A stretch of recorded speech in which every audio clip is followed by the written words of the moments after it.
Howdy, friends. Welcome to Free Range Ted. As you might have guessed, I am Ted. Boom. Today's the big day. As I promised you, I am going to make King Ranch Chicken Ramen. I've made it one other time. It was really good. I didn't think it was going to work. It worked great. And I had a lot of people ask me about it. They saw the post I made about it and want to know how I did it. So, I'm not great about taking notes when I make new things. So I'm going to recreate it today, and I'm going to go step by step so that you can also make it. I seriously was just winging it whenever I made it the first time around, and I'm kind of going to wing it this time around too, because that's what I do. Add or subtract whatever you like, make it your own. And speaking of making it your own, I want you to make this channel your own. So first of all, do me a favor, make sure you are subscribed to the channel. And then second of all, send me a note. Let me know what sort of things you'd like for me to prepare in the future. Give me some feedback on the things that you love about what I do, and even some feedback on the things that you're not so crazy about. But all of it is good feedback, and I would appreciate it if you shared it with me. That said, I am ready to go make some of this ramen. Let's get to it.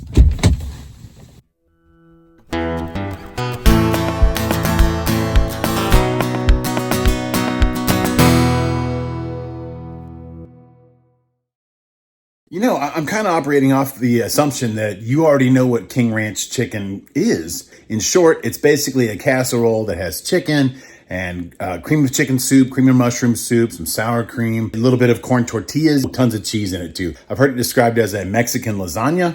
I don't know if that's the best description for it or not, but it is fantastic either way you look at it. I mean, how can you go wrong with those things? Basically, what I've done is I've taken the inspiration for that dish and migrated it over here to a new dish for the King Ranch Ramen. And to start, I'm actually going to start at the end because, you know, every good bowl of ramen is finished with a jammy, soft-boiled egg. So I'm actually going to start by boiling those eggs so that they're ready to go at the very end. Now, there's a lot of debate on how you boil an egg because everybody has their quote-unquote way to do it. I follow the method that Kenji Lopez Alt shows in his videos, and I will link to it here. This is by far the best way I have ever found to boil an egg so that it's easy to peel when you're done. And that is key when you are trying to peel soft-boiled eggs because they're a little extra fragile. So you want something that peels really, really easy. And the true secret is to start with boiling hot water. Trust me, I promise you this is the way to go. As you can see, I've got just enough water to cover the eggs. It doesn't take a whole lot. Obviously, that's not boiling. I stuck my hand in it, but it's about to be because I'm going to crank this baby up on high, and I'm going to bring that up to a boil before I put the eggs in. The other thing with this is once it's boiling, you do have to lower them in gently. They are fragile going into that hot water, and they can crack sometimes going in, but the ones that don't crack are super easy to peel at the end. So while the water's boiling, I thought I would tell you a couple other things. One thing you're gonna need is either a spider, not the kind that's probably crawling on my walls, but the kind for lowering or retrieving fried foods out of a pan. I can't find mine, don't know what I did with it, so I'm gonna use tongs, and mandatory tong check if you're gonna use them. So yeah, these are good. You're gonna need that to be able to lower the eggs down into the boiling water. And then last, I'm gonna go ahead and set up a bowl of ice water. And that's so when the eggs hit the 7-minute mark, which is how long I'm gonna be cooking them for jammy eggs, I wanna be able to lower those right into that ice cold water to stop the cooking process. That way they don't carry over cook into something that's a little too firm for the way that I like them in ramen.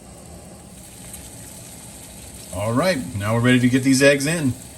Got one loaded up here. Be really careful going in so that you don't drop it on the bottom of the pan. You got to gently set it in there.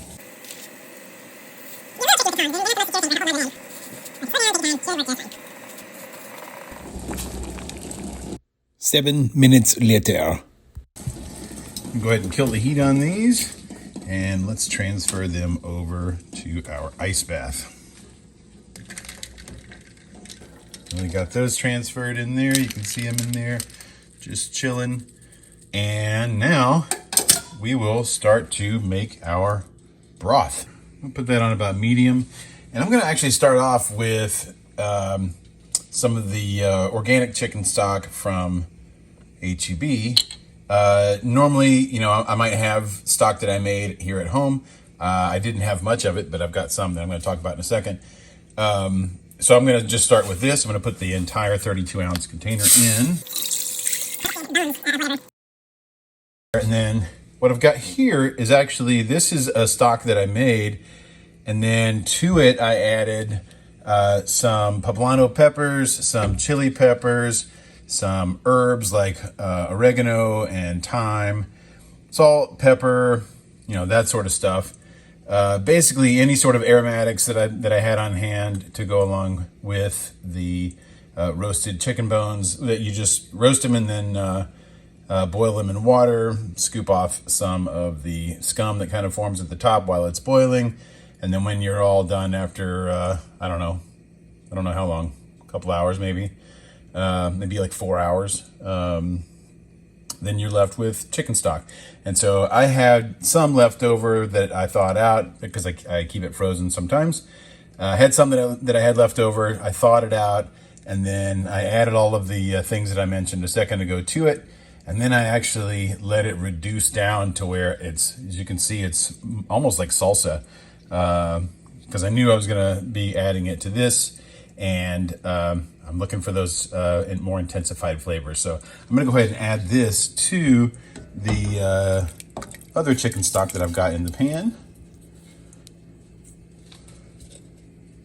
And I'm also going to chunk in bay leaf. This is a gigantic one, barely came out of the bottle.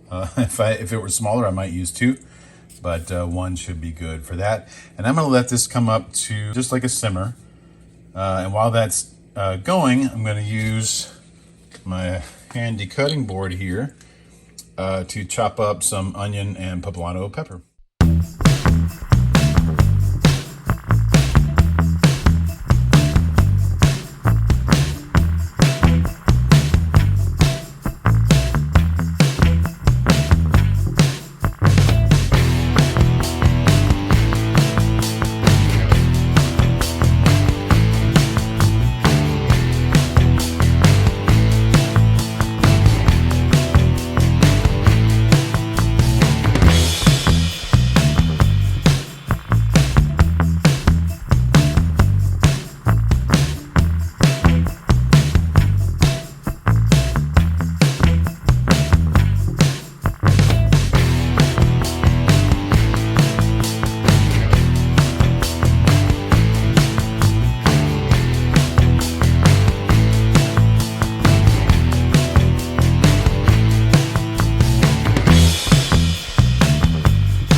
Okay, I've got my skillet, I've got it on about medium heat, and I am going to melt a couple of tablespoons of butter. I'm using the Vital Farms butter. It's great. You can use salted or unsalted. I almost never use unsalted because I like salt. Probably gonna kill me. But if you want to have better control over the sodium content of the final recipe, use unsalted and then add whatever salt you want to that. But I'm going to just go ahead and use salted. I've got this left on a stick, which is pretty much 2 tablespoons. And I'm going to go ahead and let that melt up. And while that's melting, I'm going to get a couple tablespoons of flour ready, because what I'm going to do is saute the onions and the peppers until the onions are starting to turn a little bit translucent. And then that's when I'm going to add the flour and make a roux. Okay, that's just about melted, and I'm going to go ahead and drop in our poblano peppers and white onion.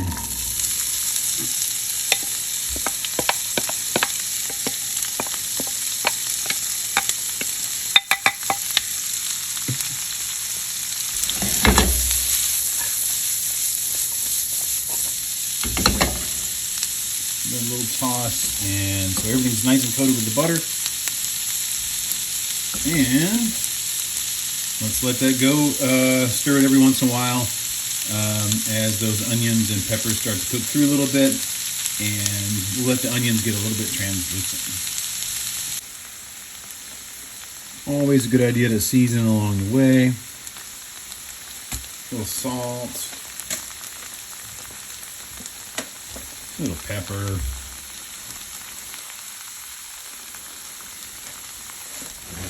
toss.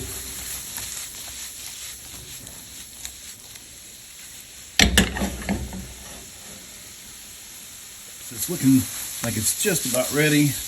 You can see the onions are starting to get translucent, and that's what I'm really looking for. Perfect. So now to this pan, I'm going to turn the heat down just a little bit, and I'm going to add in some flour. This is a 1/4 cup of flour, and we're going to sort of make a roux out of this. It's not going to be a very dark one at all. In fact, we're just going to cook off the sort of floury taste.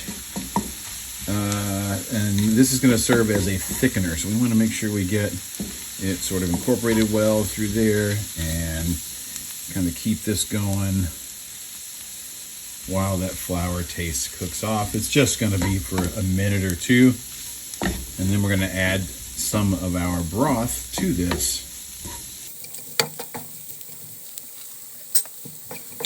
Make sure all of that gets tossed around. Don't want any raw flour ending up in the final dish, because you will taste it. Raw flour does not taste good. But you can see it's starting to already thicken up here, and coat those veggies really nice. A little bit, get that. You can give this a toss. Doesn't toss quite easily with all the flour. So I'm trying to toss something blue.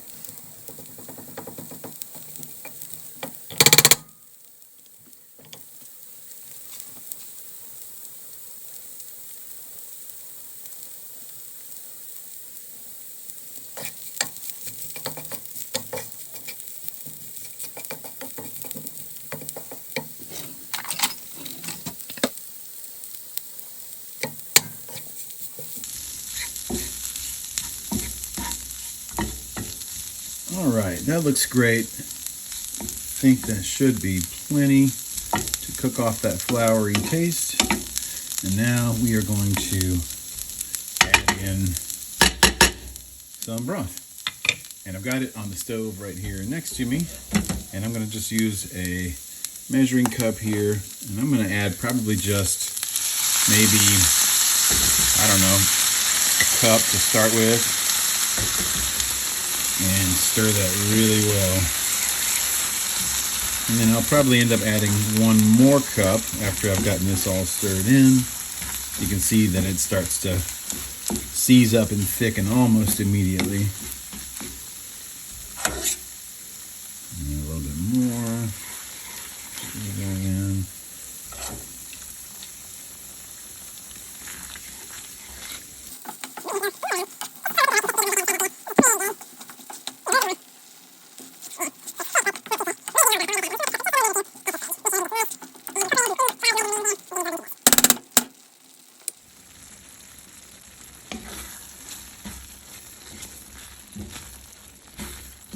All right, that looks great. I love it. So I'm going to go ahead and add in the rest of this broth. Ooh, bay leaf, got to take that out. Here.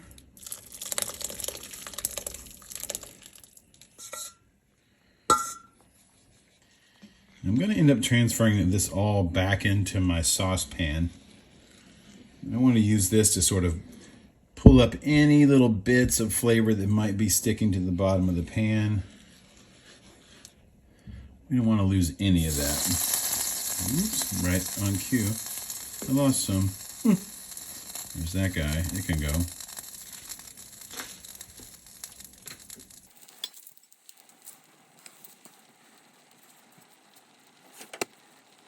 Now I'm going to transfer this back into the saucepan, hopefully without spilling it.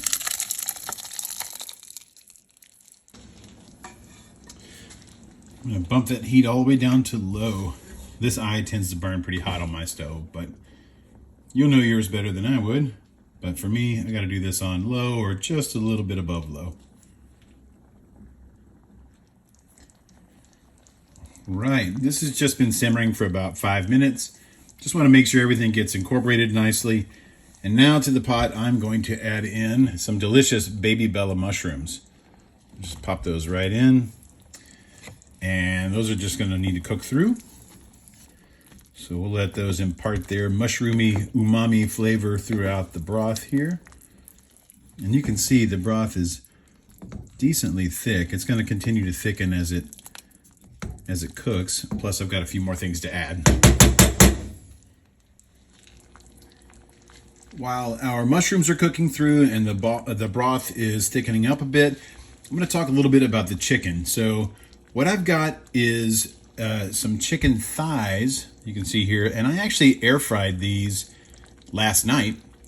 And what I did is I took actually this is not just a thigh, this is a thigh and a leg. So I took some chicken quarters, and left the skin on, but I removed the bone from it. And I air fried it after I seasoned it with the skin on. And now what I'm going to do is I'm actually going to remove the skin because I'm going to save that for something special here at the end. And I'm going to remove that skin, try to get it all in one whole piece like that. So we have the skin, and you can see I I made sure the chicken was cooked through, but not a whole lot of browning, because that's the magic that's coming a little bit later.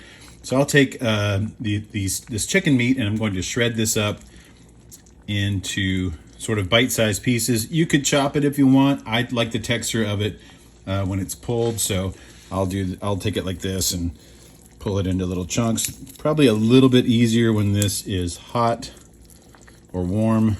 It pulls into nice little shreds, but right now this is cold, so it works just fine. You get the picture.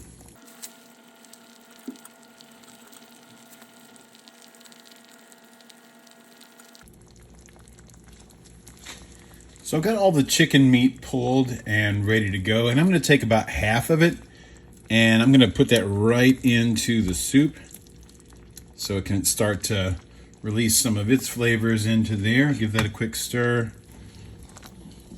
And again, this is just on low. This is actually a little hotter than I would like, but this man, it goes hard. No half step in here. So I'm going to let that chicken cook through, warm through. It's already cooked. And I'll give it a little stir every once in a while. Make sure nothing's sticking to the bottom of the pot. And we'll let that keep doing its thing. Okay, our mushrooms have had time to cook through quite a bit, and they're just about the right texture that I'm looking for. And so now it's time to add in our creaminess so that this becomes more like the King Ranch Chicken Casserole. And so what I'm going to do is I'm adding in a cup of this Mexican sour cream. This stuff is fantastic if you've never used it. It's really great. Now, with sour cream, you're going to want to temper that before you put it in so that it doesn't curdle. And the way you do that is I've got it in a little bowl here, and I'm going to actually take some of the broth. Try not to get some chunks. Can't really help it, but it's chunky. And I'm going to actually add that directly into here a little bit at a time. And I'm going to give that a quick stir. And really it's just to bring the temperature of the sour cream up just a little bit. Add in a little bit more. And that way when I dump all of this in, it doesn't just immediately curdle up.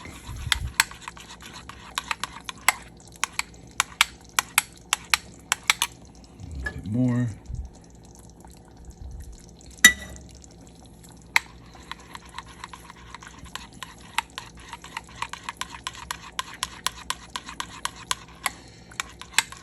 And there we go. And then I'll go ahead and add this in, and I'm going to stir it as it comes in.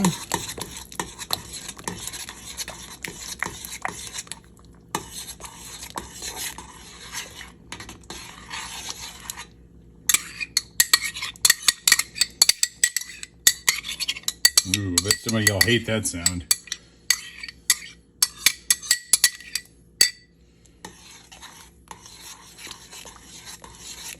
Beautiful.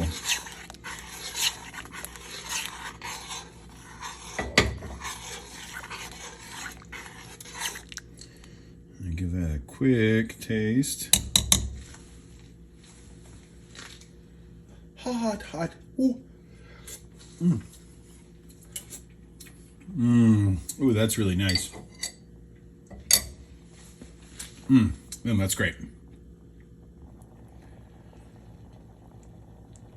Okay, this is coming together really nicely. I think it needs a little bit more of a chickeny flavor. So I've got some of this better than bouillon that is made with roasted chicken, and I'm going to add in just about, I don't know, a teaspoon or so of that, and give that a stir and let that cook in and build some of those flavors. If I need to add more, I will. Again, I'm kind of doing this by taste and guesstimating. So, yeah. See how that is.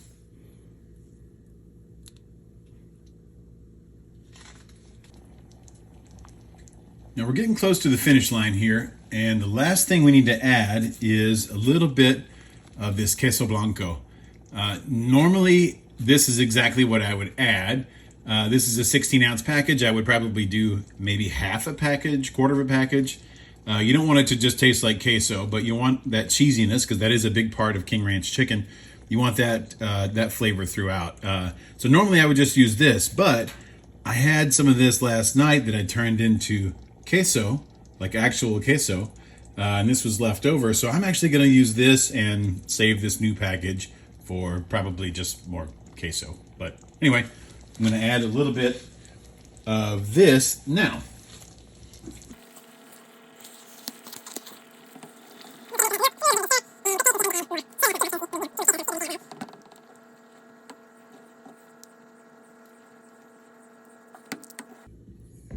Now that looks really nice. You can see it's pretty thick, and it's got some nice chunks of onion and poblano peppers in there, and of course the mushrooms, the chicken. This is all coming together really nicely. Let's give that a quick taste.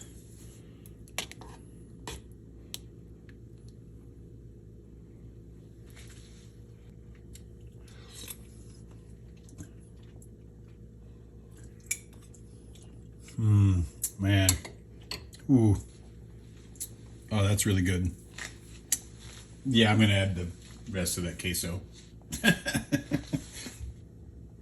All right, this is done. We're going to get this off the heat and move on to the next.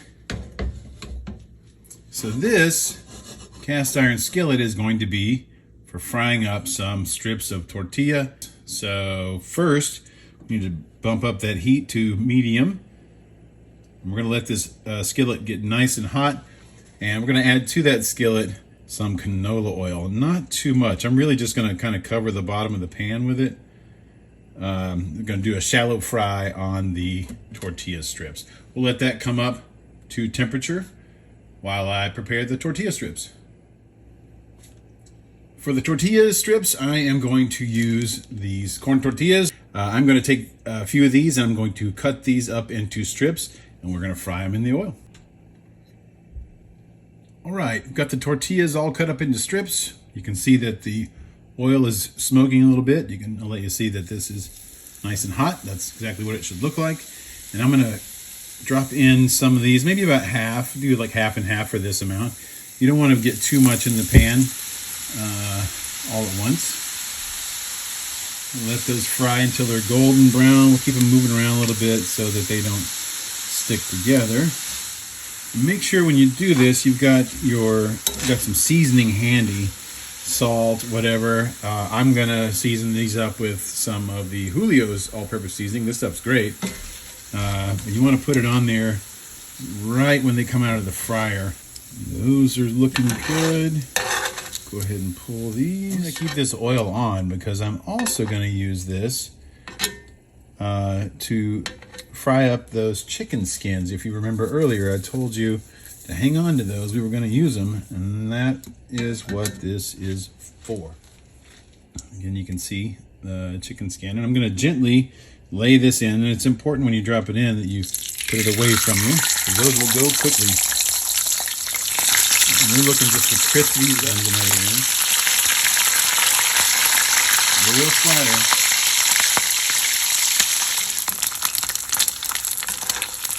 You can skip this step if you want, but if you do, you're crazy. Because fried chicken skins, fantastic. It's like like chicken chicharrones.